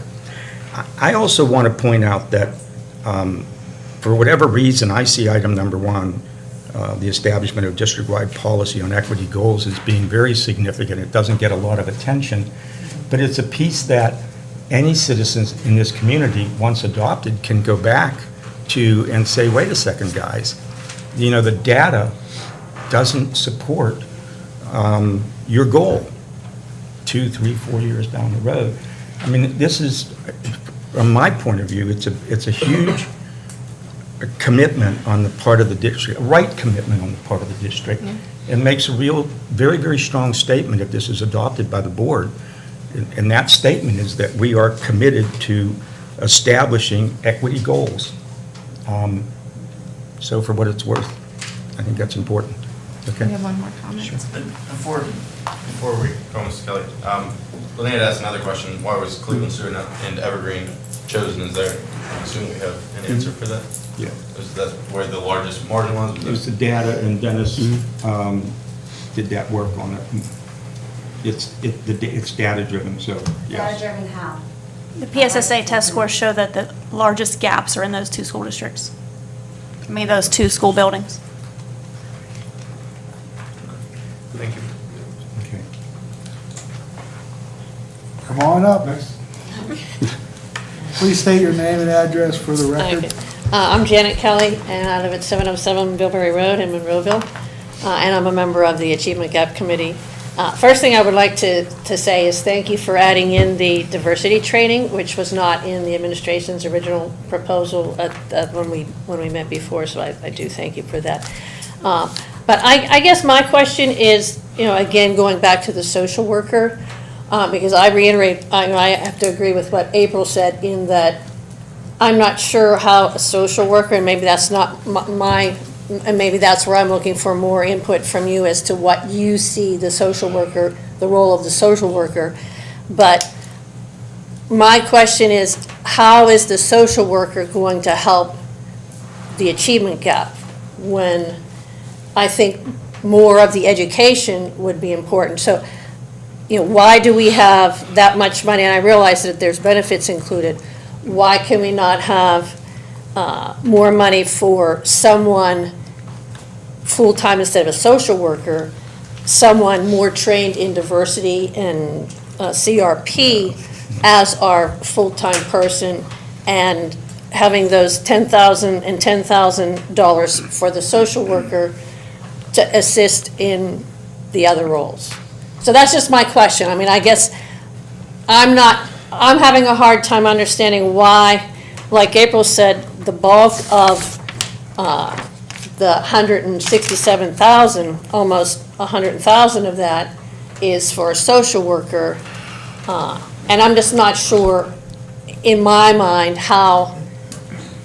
where the benefit from the social worker is going to help the achievement gap when it's more education, Well, more teachers and this so was forth. discussed at some length and not necessarily agreed on by everyone, but there were a number of us that felt it was important to reach out into the home, that there could be a number of factors that affect achievement. Truancy, home conditions. Attendance, Attendance, poverty, the presence or absence of technology that we might require, health issues. So while... But how is the social worker going to help with technology or food? Well, those other issues. Being able to link families who may not have access to internet to certain agencies that would be able to provide them with internet in their home. Okay. It's But not... does that have to be like the main role where the bulk, I mean, Well, listen, is the social worker, I mean, 'cause a lot of times people aren't home during the day, so is the social worker going to be working in the evenings, Well, let's- going into the, I mean, I guess that's that's what Okay. I want to understand is what Well, you're looking at for social work. Let's step back for a moment and understand that if you take the $40,000 off the top, which we don't have control over, and it doesn't represent the bulk of the commitment on the part of this board, represents far less than the bulk. So it's 55 over 120, $30,000. And again... So you're bringing someone on staff because we're paying them benefits and everything. Let's not litigate it over again, would be my suggestion. If we find that, for whatever reason, the social work component is less effective than we had thought, again, we're not locked into this. We need to step off and do some things, and it was a position that a number of board members, mine as well, that was an important component. And I think that what Mary Beth said earlier about our assistant superintendents, I mean, that is we have made a major commitment to have them be an integral part of this. Yes. And I don't want to say how much they get paid, I don't know actually, but they get paid a significant amount of money too, which like if you're throwing that into the pot too, it kind of makes... Yes. It's not their full-time job. But they have other roles that they have to do too. But this is one of their significant... A portion of their time that they can devote to this. No, this whereas is if a you had significant someone- portion of their time though, actually. Yeah. I think, again, I would encourage you to come back after it gets started and we get a little water running under the bridge, to ask the very questions you're asking of the folks who will be heading that initiative, and see what the answers look like. Okay? Okay. Not to keep down here, but I do think there is a valid concern with, I understand why administration, why some members want the social worker, right? If we have one social worker for 400 plus kids, it's literally a minute a day, right? It won't be 400, no, there's fewer youngsters that would meet the criteria falling into the gap. So it wouldn't be. It's not every student. No, it's not every So let's say it's student. 50%? I don't know the number, I'd have to ask him. 2 minutes per day. What So we but would what I'm do saying is- is, it's a small amount of time overall. Like, I think it sounds good, okay, we have a social worker who's gonna help at the house and help with the home life, and we understand there's certain circumstances for every single individual student, but I mean, I feel like if we're trying to meet that objective, we should probably go hire 200 social workers. I mean, I just don't see how one social worker can meet those objectives. I think part of their idea is to identify things that maybe we can help with. That are hindering. Maybe we can help, maybe we can, if they identify something, maybe there's something in place that we can actually already use to help that child. I mean, I don't know, I'm not a social worker, I don't understand it actually, but I do, maybe they can help. Maybe part of the job is to identify. Well, Maybe again, would like to speak. then my response to that would be, good comment, let's come back, somewhere down the road, look at the impact or the lack thereof, and adjust as necessary. And I understand. April, the can you come comment. up to the microphone, please? I'm sorry. State your name and- Is this a microphone? Your name and... April King. 4437 Homer Drive. Okay, so honestly, I understand why a social worker would be advantageous for a district to have in addition to what we already have.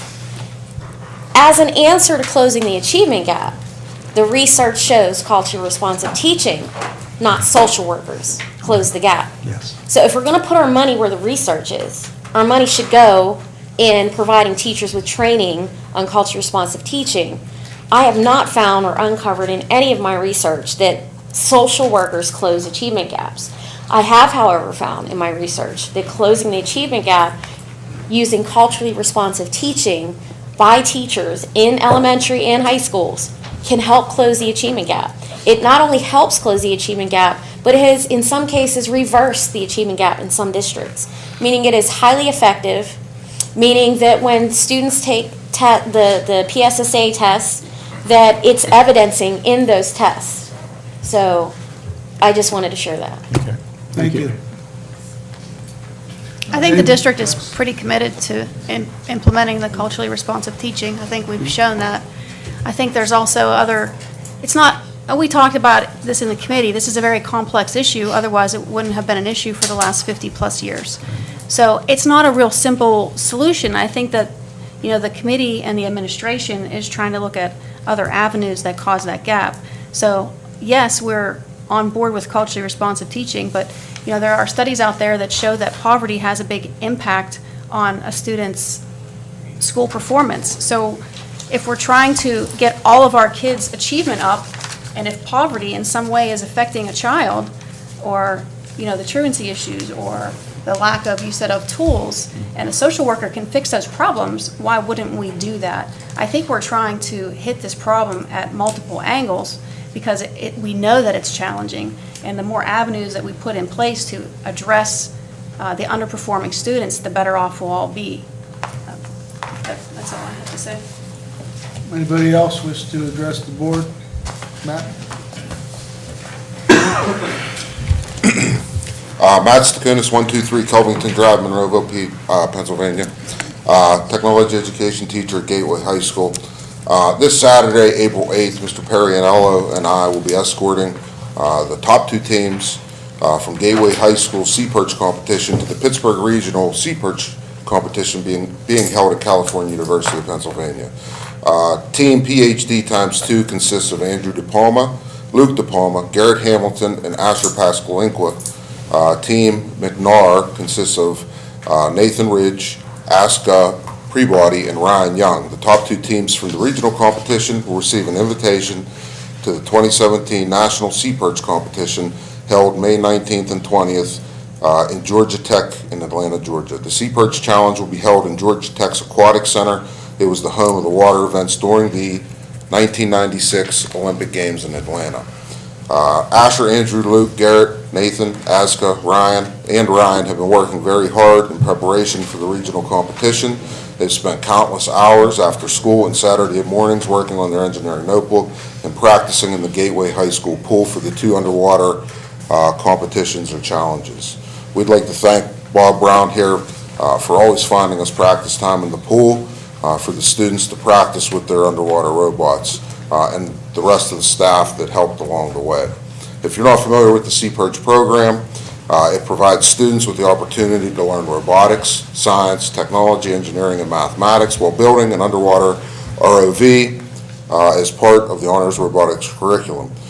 Through the program, students learn engineering concepts, problem-solving skills, teamwork, technical applications, and the website for the Sea-Perch program is seaperch.org. Good luck to PhD, Team PhD ×2, and Team McNair this Saturday at Cal U. One other thing, tonight at Gateway Middle School, our Scholastic A color guard, my daughter's in the color guard, so is having their last practice in preparation for WGI World Championships in Dayton, Ohio, Thursday, Friday, and Saturday. They will perform their show with one look, the Norma Desmond story. I saw it again on Saturday, and it was absolutely fantastic, and I just want to wish them the best of luck in Dayton on this weekend. So, thank you. Thank you, Matt. Wish them good luck for us. Anybody else wish to address the board at this time? Superintendent's report, short. Was that it? Thank you. No, nothing at this time. Dr. Jacob? Nothing at this time. Rossi? Nothing at this time. Everybody's sick. We are. Put that aside. He started it. I think you've all said it all. Short? Nothing? Right? Yeah. You got it. Chad? All right, just a few things here. The Sea-Perch one, I like the one that's pretty witty, the PhD ×2, the initials.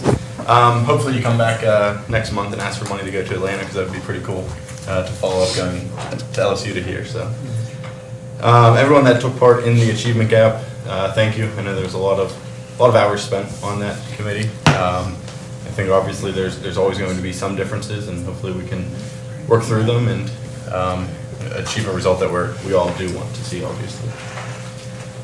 I wanted to thank Minerva Volunteer Fire Company #1. We had a little bit of a water condition up at the high school, and they allowed us to borrow 2 pumps. They came up and drained a significant amount of water out, so thank you for helping out the maintenance department there.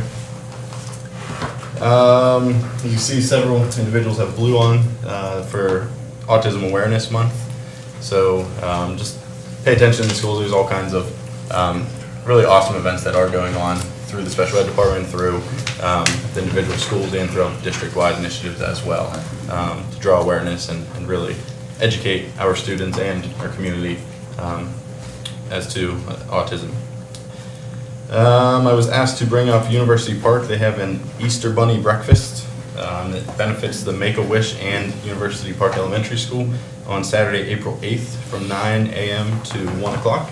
It'll be held at the Gateway Banquet Hall, which is adjacent to Minerva Volunteer Fire Company #4, right on Northern Pike. It is $8 for adults, $5 for children 3 to 10, and any children under the age of 2 are free. There is breakfast, photos with the Easter Bunny, a bake sale, Chinese auction, 50/50, photo booth, face painting, and much more. So if you guys are available, go over there as well. What else? The Word Master competition was held at Franklin Regional, so I just wanted to give a shout out to the Gateway team, comprised of Samantha Coulter, Abby Fabrizi, Rachel Fry, and Jocelyn Blackburn, and Nathan Wintergill, who placed second there. And basically what it was, it's an SAT level vocabulary and word challenge that they competed at several weeks ago, and they did place second and represented Gateway well. Other than that, we're going to stay positive. That's all. Thank you. Thank you, Chad. No? We're in the last 9-week period. Everybody, finished the year great. That's it. Thank you, Neil.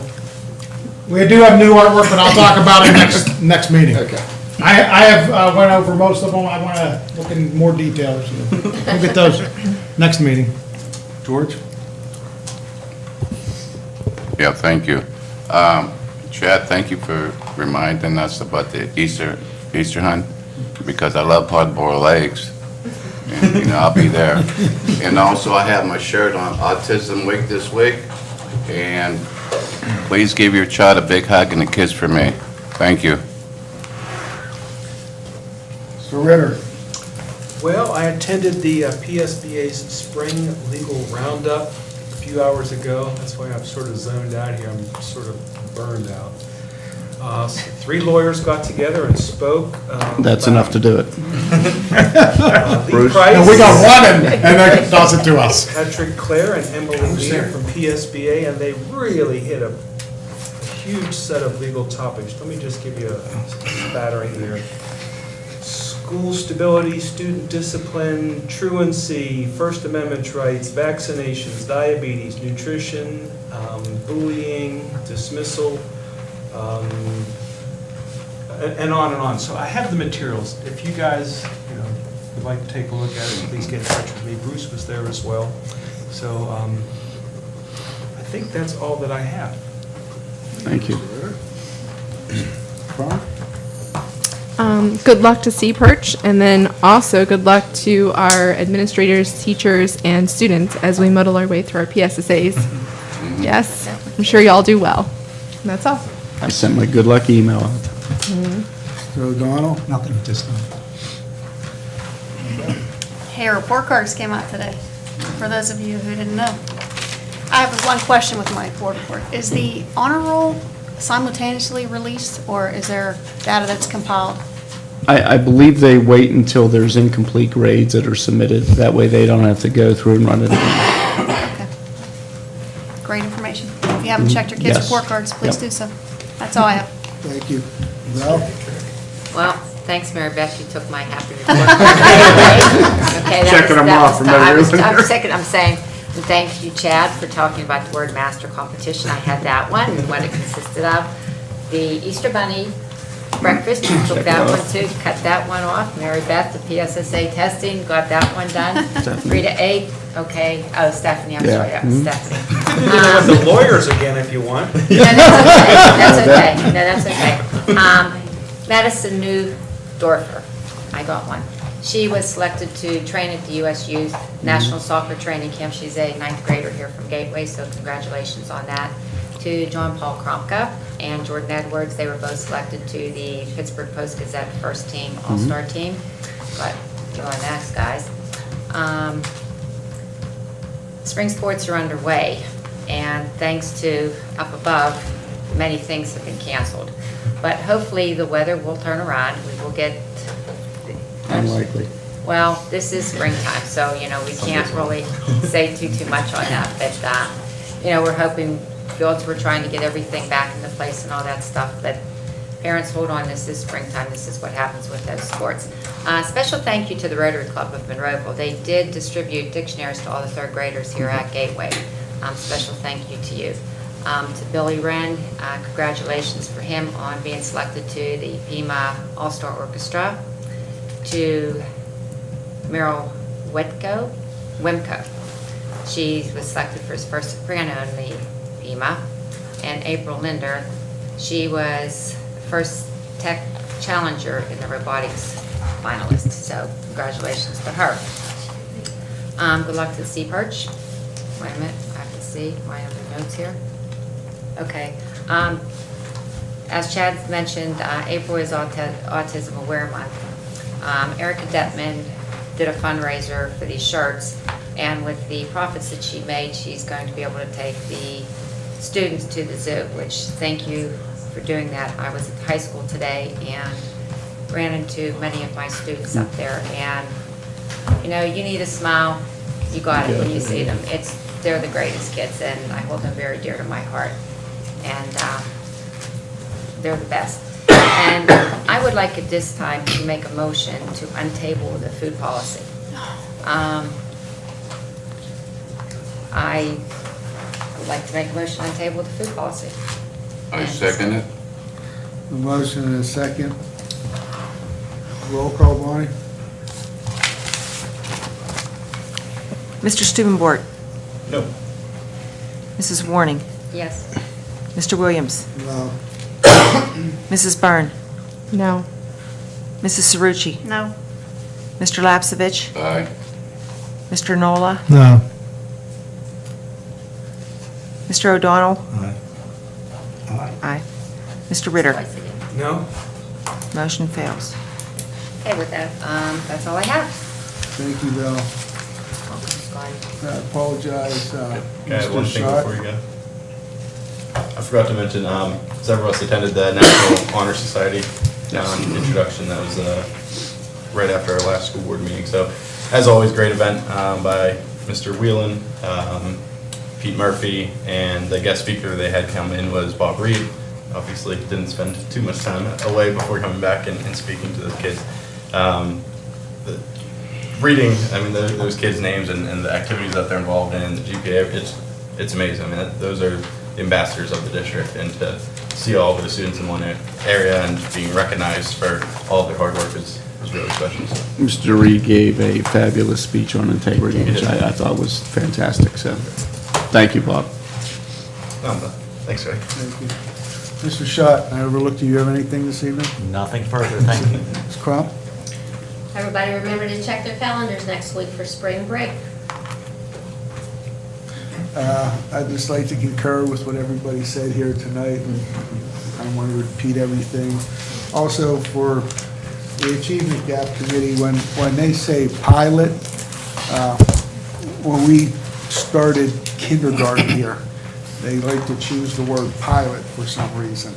I don't know why. I guess there's some concern from administration sometimes that, they're not sure if this is something we really want to follow through, but it is something we want to follow through. So just so don't take that word to heart. And with that, I hope everybody feels better next week. And I'm Motion to adjourn. Second. All in favor, signify by saying aye. Aye. Opposed, same Aye. sign. We're adjourned.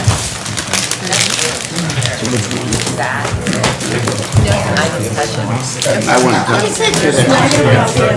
Oh, that's true, you had the. You have seen all of that blue sheet.